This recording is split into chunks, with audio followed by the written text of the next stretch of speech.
Place maintenant à l'invité au cœur de l'info. Onde de choc aux États-Unis et très vive polémique toujours après la mort de Renée Nicole Goode, une mère de famille de 37 ans abattue par la force ICE, la police fédérale de l'immigration de Donald Trump. C'était lors d'une intervention alors qu'elle était au volant dans la ville de Minneapolis. Les faits se sont déroulés donc dans le Minnesota. Une vidéo de la scène que vous allez visionner, filmée par des témoins, montre des agents en uniforme s'approchant de la voiture de cette mère de famille, voiture qui était garée en travers d'une route. Alors que le véhicule se met en mouvement, un agent ouvre le feu à au moins 2 reprises. Ce véhicule finit contre un poteau et contre une autre voiture. L'administration Trump parle de légitime défense. La ministre de la Sécurité nationale a même qualifié la défunte de terroriste intérieur. On va l'écouter. Des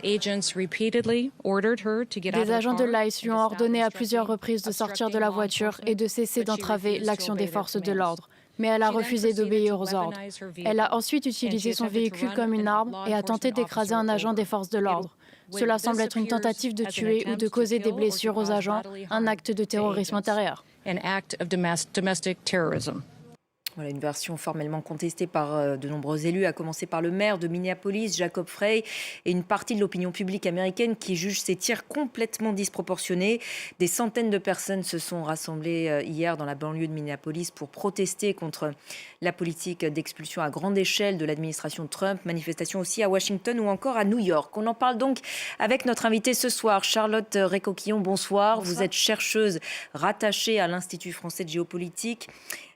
Journaliste spécialiste des États-Unis et autrice de Harlem, une histoire de la gentrification aux éditions Maison des sciences de l'homme. Merci beaucoup d'avoir accepté notre invitation ce soir pour revenir donc sur cet incident. Ce n'est pas le premier d'ailleurs qui intervient dans le cadre de ces opérations de la police fédérale qu'on surnomme ICE, une force aux méthodes pour le moins controversées.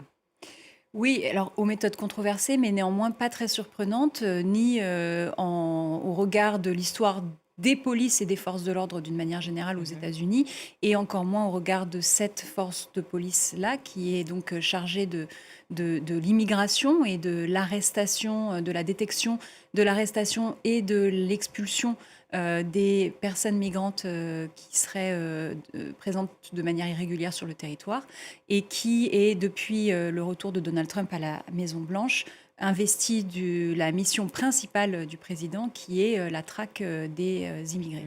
Alors, on va le rappeler, cette force a été créée à l'origine en 2003. Elle est issue d'une fusion entre les services d'enquête et de répression des douanes et du service de l'immigration des États-Unis.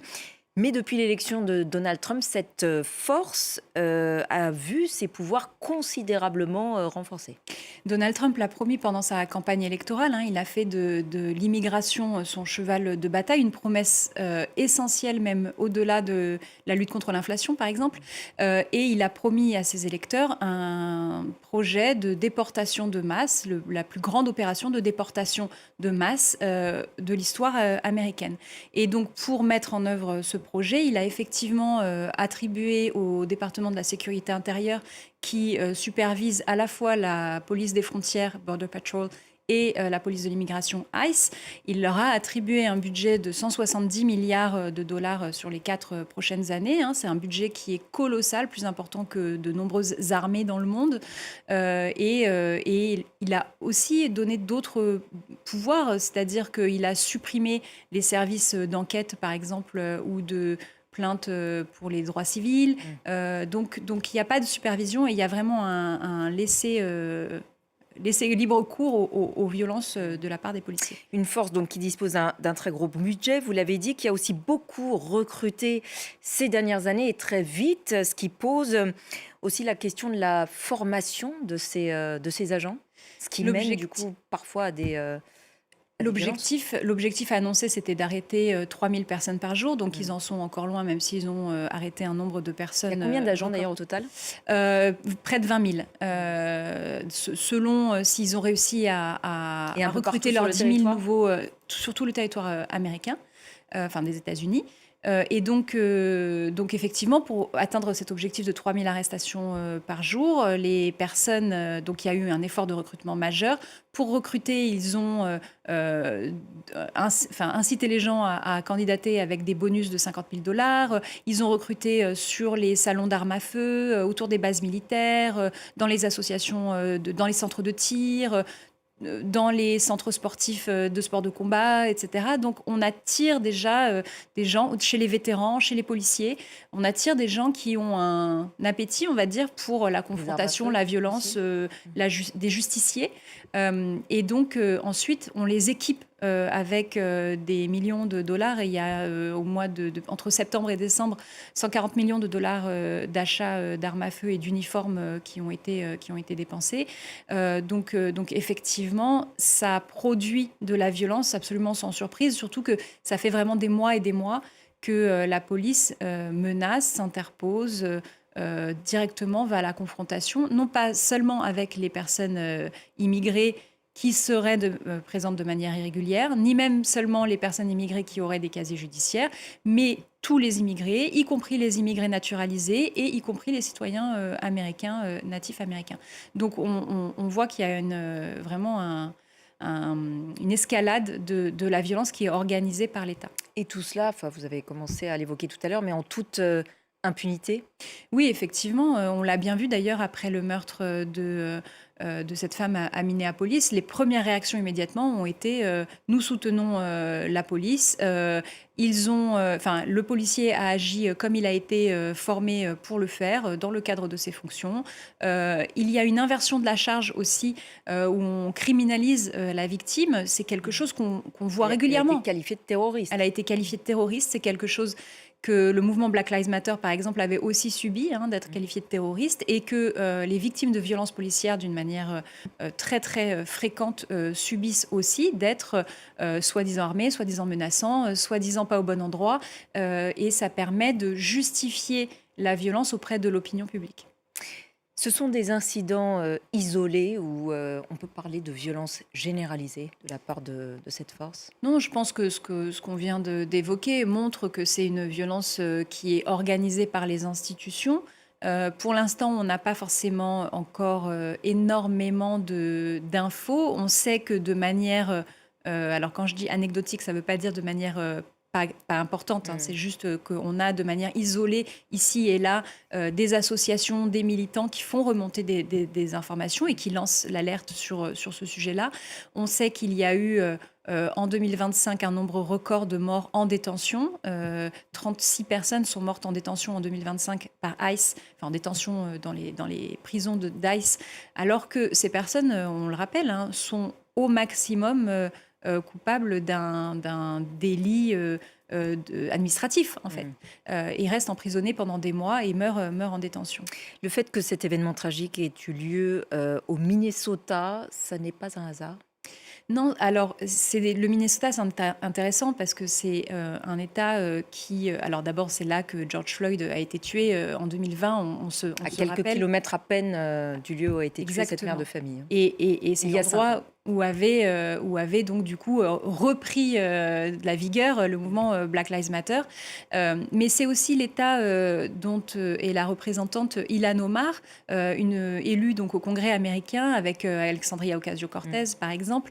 Et Ilhan Omar, elle est réfugiée, c'est une femme, elle est noire, elle est musulmane, elle porte un hijab et elle est très régulièrement la cible de l'extrême droite et des attaques racistes et xénophobes du camp républicain et de tous les influenceurs, porte-parole, leaders de l'extrême droite. Et donc ce contexte a favorisé, vous pensez et donc, ce racisme et cette xénophobie, en particulier dirigée depuis quelques semaines contre la communauté somalienne du Minnesota, avait justifié le déploiement de 2000 policiers d'ICE à Minneapolis il y a quelques jours.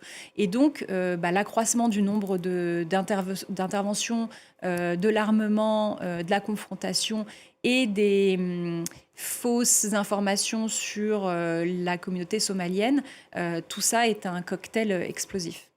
Alors, on a vu pas mal de manifestations, de protestations dans plusieurs endroits du pays, mais surtout donc dans le Minnesota, notamment en banlieue de Minneapolis. Quelle résistance possible du côté de la population face à ces méthodes?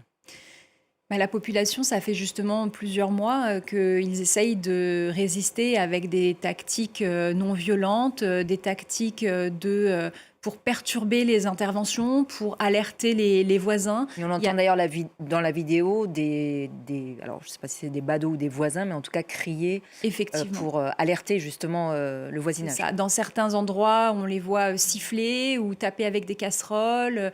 Il y a des patrouilles communautaires et des citoyens qui s'organisent. Il y a un site internet, par exemple, qui recense les plaques d'immatriculation aussi des voitures d'ICE, puisqu'elles ne sont pas balisées en tant que telles.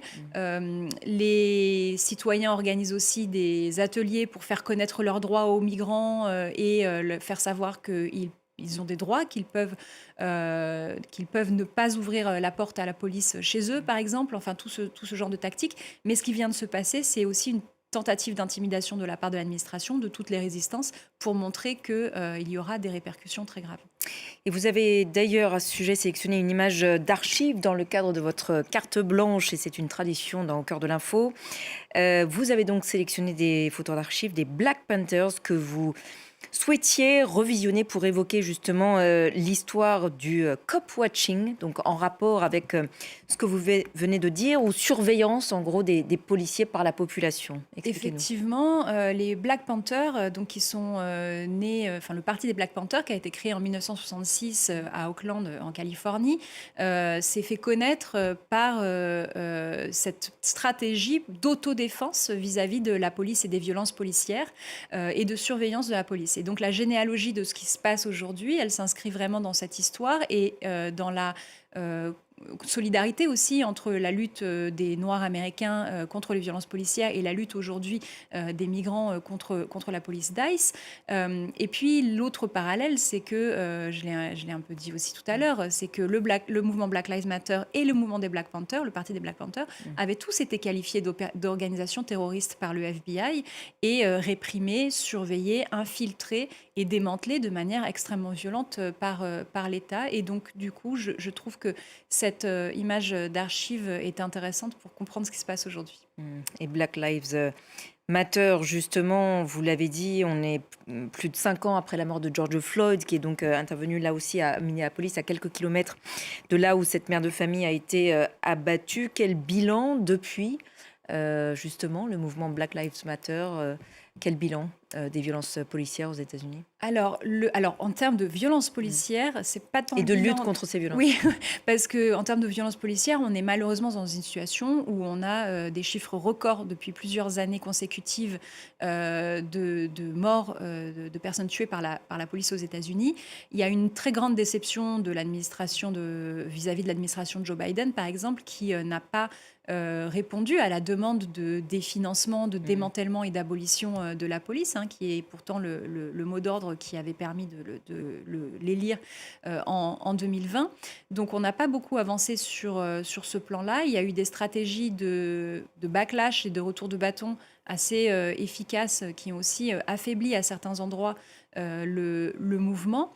Mais je crois aussi que ce à quoi on assiste aujourd'hui est la renaissance, on va dire, la réénergisation du nationalisme blanc, du suprémacisme blanc, est aussi une réponse à l'avancée des revendications des minorités. Donc, de ce point de vue-là, on peut dire qu'il y a quand même une réussite, puisque le retour de bâton est sévère.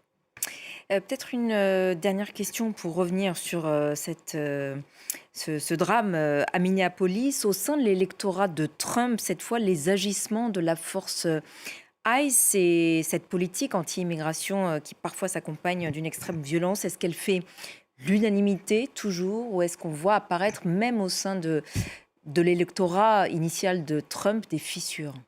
Alors, il y a des fissures, surtout que on commence à se préparer à l'après-Trump et il commence à y avoir un petit peu une redéfinition des lignes politiques. Ceci étant dit, c'est pour ça que c'est un enjeu très important pour l'administration de contrôler le récit et de dire que la manifestante et les manifestants qui s'interposent, qui empêchent la police d'exécuter le mandat qui a été donné par les électeurs à Trump, tout ça est un récit politique très important pour justement conserver l'adhésion de la base qui, même si elle adhère à l'objectif, peut quand même par moment être choquée de la manière de faire, surtout que ça perturbe et déstabilise des communautés, des voisinages entiers. Merci beaucoup, Charlotte Récoquillon, d'être venue nous voir ce soir dans Au cœur de l'info. Cet entretien est à retrouver sur notre site internet et nos réseaux sociaux.